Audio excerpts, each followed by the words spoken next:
Take one, Mark. Mark. Yeah, you better, Mark. Oh, my favorite Avenger? Oh, man. Well, I'm Team Cap. I'm Team Cap all day long. Like, that's what's up, man. Don't tell me what to do. Captain America, just take responsibility for what you know to be true and go for it. That's me.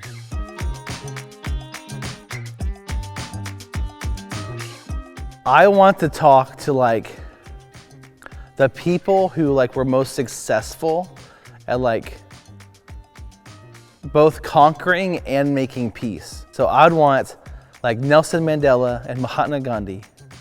And then I want like Genghis Khan, like, and I just want to like have them talk and like work out something. Yeah. That sounds super interesting to me. Oh, I think blessing means we are doing for someone what someone has done for us. Like we learn in our life about certain things and we take that experience and we give it to other people. Or say it in a more churchy way, God gives us grace or love or respect or acceptance, and so we in turn give that to other people.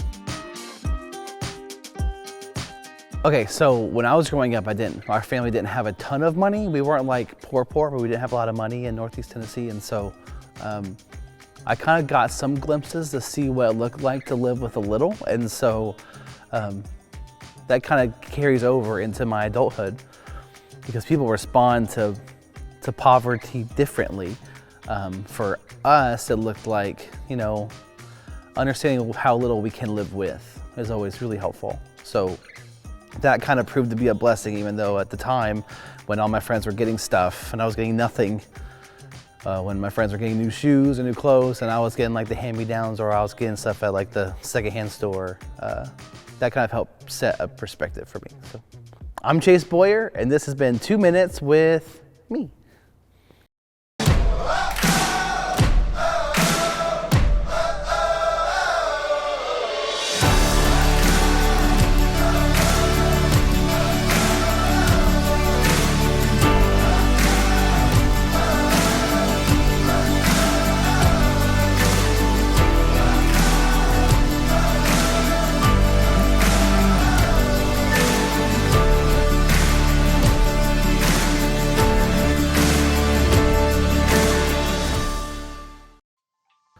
I love the stories of regular people helping regular people.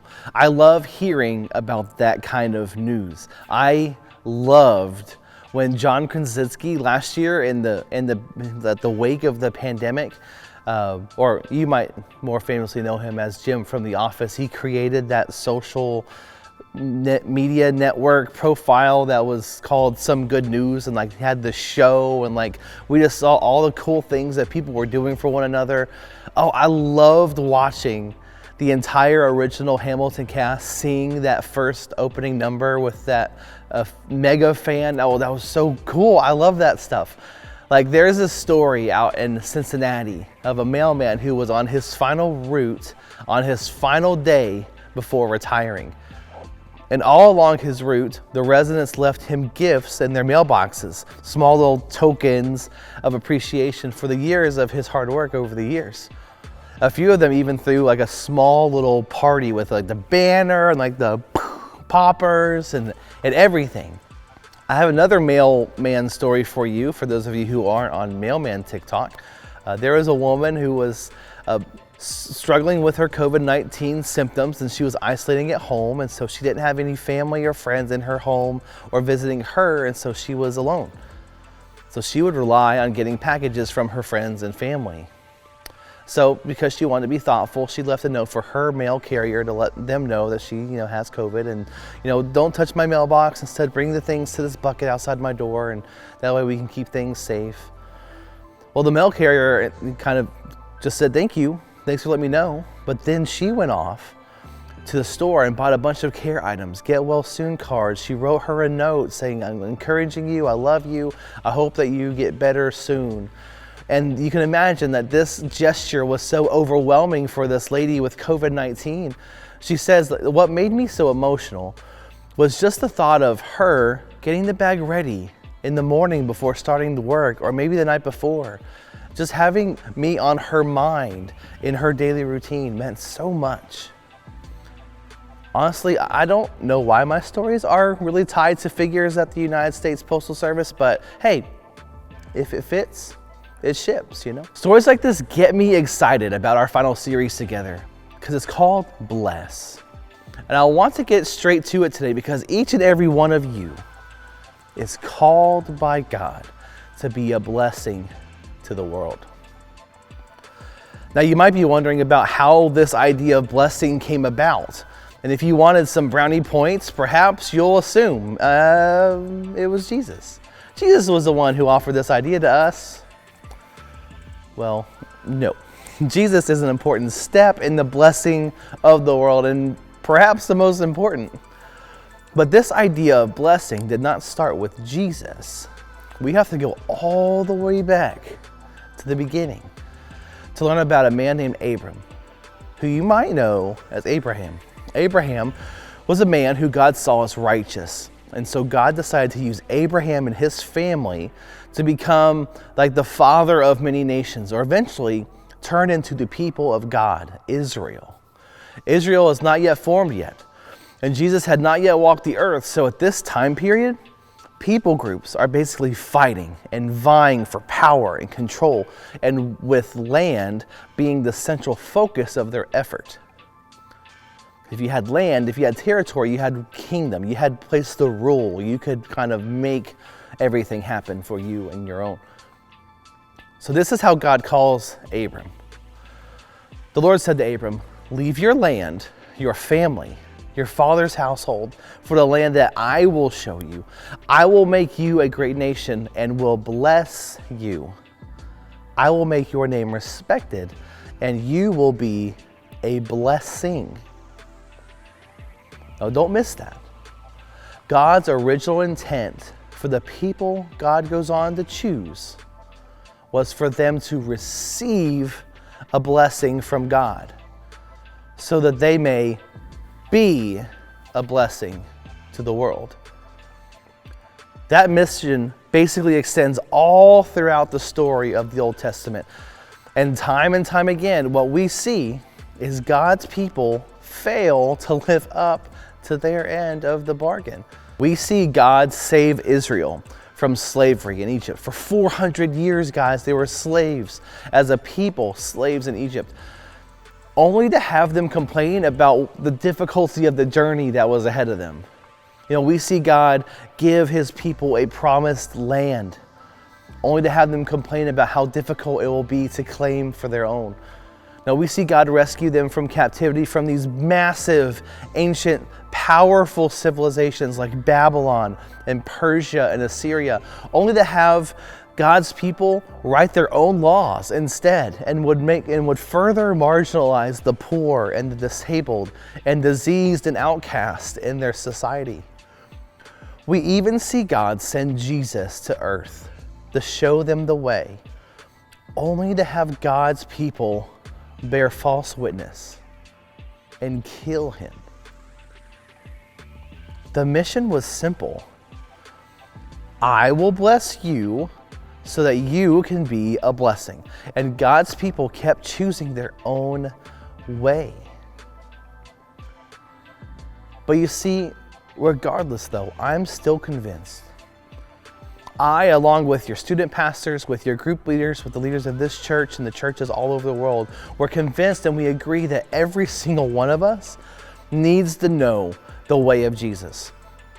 The way of Jesus is a kind of life defined by love for all people that is unconditional, or agape-style love marked by serving others, emphasizing purpose, joy, and choosing grace over guilt.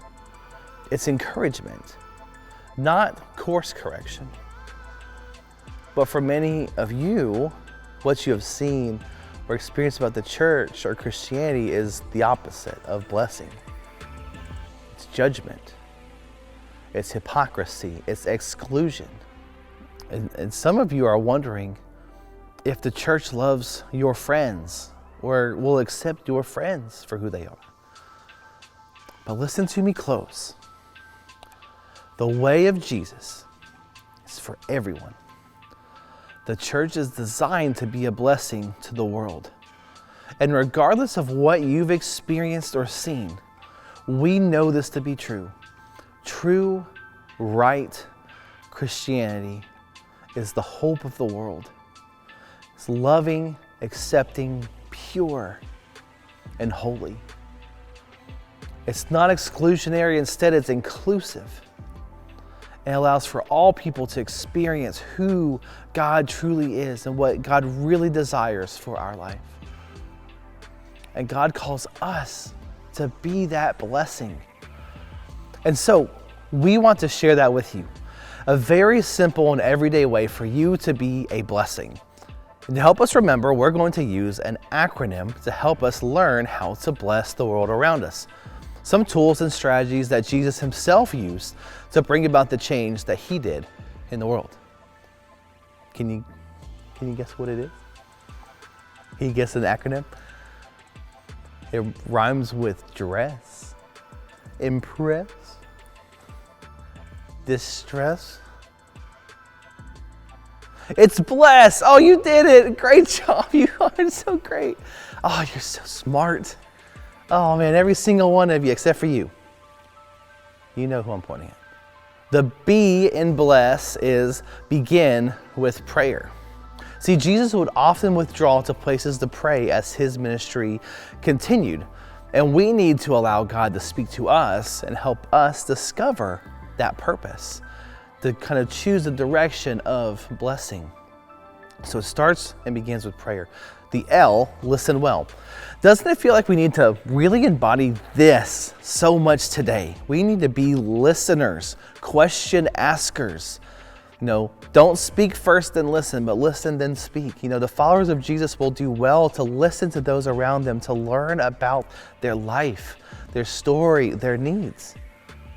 He would ask questions and Jesus would genuinely listen. So we have to learn to listen. Thirdly, E, eat.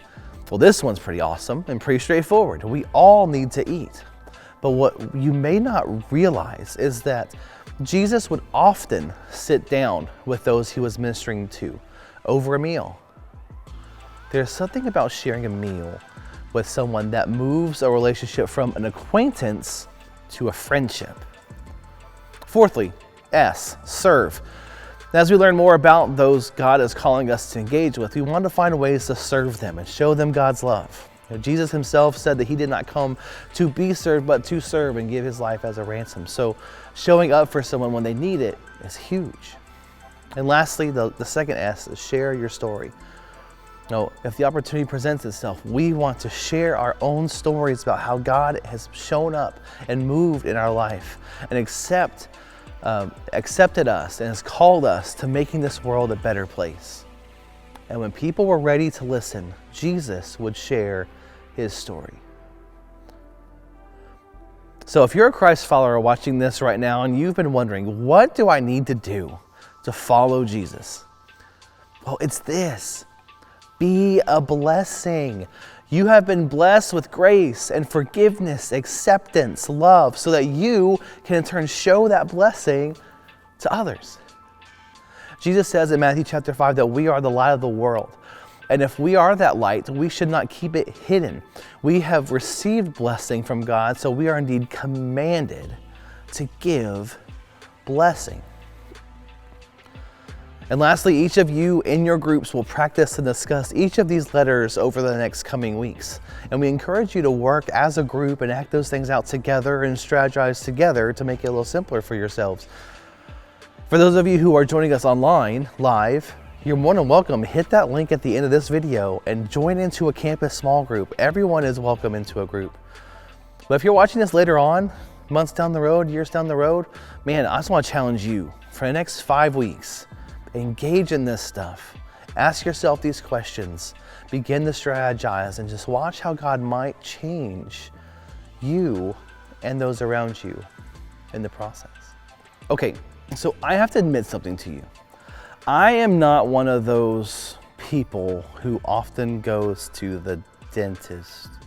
I mean, I did for a while when I was younger. My parents made me go, and My wife made me go for a long time, but then once I hit 25, I don't know. I don't get it. I'm not anti-dentist, but I haven't been in a while. So realizing that, of course, have been flossing a lot more than what I had before. Not like the dance, and I won't do that.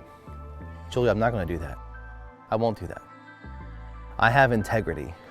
But seriously, how many of you right now, just regardless of where you are, if you're live in person, if you're online, listen, raise your hand. Are you someone who you're gonna floss once a day? Raise your hand. Okay. A couple times a week? Raise your hand. Once a week? Once a month? How many of you have flossed your teeth once or twice this year? It's always about 20 minutes before you actually go to the dentist. That was me. That was me for a long time. And it's kind of silly, but prayer kind of feels like flossing. I know I should do it. I keep getting told that I should, but I don't do it nearly enough as I should. But without prayer, our blessing effort will be in vain. Because prayer is when we actually do the work of connecting with God on God's mission to bless the world. Prayer is the vehicle that is going to drive us forward in our effort to bless. There's a quote by a Holocaust survivor named Corrie ten Boom who says, "We never know how God will answer our prayers, but we can expect that God will get us involved in the plan for the answer." No, prayer is not just us talking with God, but if we put in the effort to stop and pray and be silent, that time of prayer is a time for God to start working on our hearts, to change our motives and to become more aligned with the Lord and to see what God sees in this world. I think that's one of the reasons why we don't pray often enough. Because when we pray, we're giving up control. Sure, we give up some of our time, but through prayer, we give up control. We want life and people and things and situations to do and act and think like we want them to, but prayer leaves no room for that. Prayer is about learning God's way, identifying with God, and being that main avenue for us to connect with the Lord, to be able to change the way we think, to match up with the way God wants us to see. But friends, don't be afraid of prayer. Now, you may feel like you don't know how to pray, but we can show you. Or you may feel like you don't have the time, but let's be honest, you have the time. Jesus began significant parts of his ministry with prayer. Listen to these. During that time, Jesus went out to the mountain to pray, and he prayed to God all night long.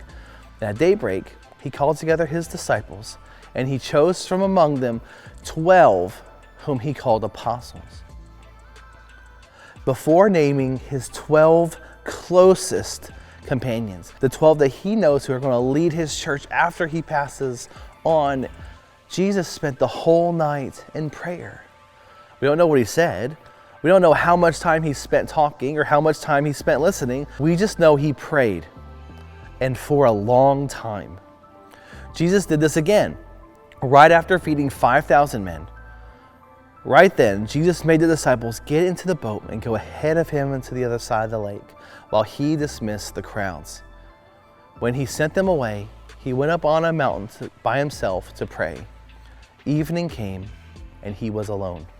And of course, the night before Jesus was to be crucified, Jesus withdrew with his disciples to the Garden of Gethsemane. Then Jesus went with his disciples to a place called Gethsemane. He said to the disciples, "Stay here while I go and pray over there." When he took Peter, James, and John with him, he began to feel sad and anxious. Then he went a short distance further, fell on his face, and he prayed, "My Father, if it's possible, take this cup of suffering away. However, not what I want, but what you want." See, even for Jesus, he knew and needed the reminder to reorient his prayer life to God's plan. Not my will, but yours be done is what Jesus said. Friends, let's not be afraid of prayer. Because if we believe God is who God is, God has the right answers for us in our prayers. So when it comes to being a blessing, we too should begin with prayer. So you are going to spend some amount of time today in your group in prayer. But before we go, I want to share a couple of clarifications. People are not projects. When you walk through this BLESS acronym, it can be easy to slip into this kind of mindset. I'm trying to engage somebody or disciple them, and if I'm going to use these steps, all of a sudden I'm trying to complete tasks. It can be easy to think of it through that lens. But no one likes that. Like, no one wants you to think of them as your project. They're probably just going to end up writing you off. Being a blessing is about engaging authentically with someone. It's entering into their life and wanting to stay there. For most of us, we already have someone in our life who we are authentically living with. And blessing them is basically just a reorientation of our purpose. Think about your teammates, your friends, those you're playing games with, those you're going to hang out with, those you are Zooming with, those who are in your classes, in your sports teams. All those people, you already have some authentic relationships built into your life, but how can you reorient them to include blessing? How can you make some small changes in your life to truly bless? So if you're taking some notes, here's just a couple really quick 4 things that I want to help you learn how to begin with prayer. First thing, plan.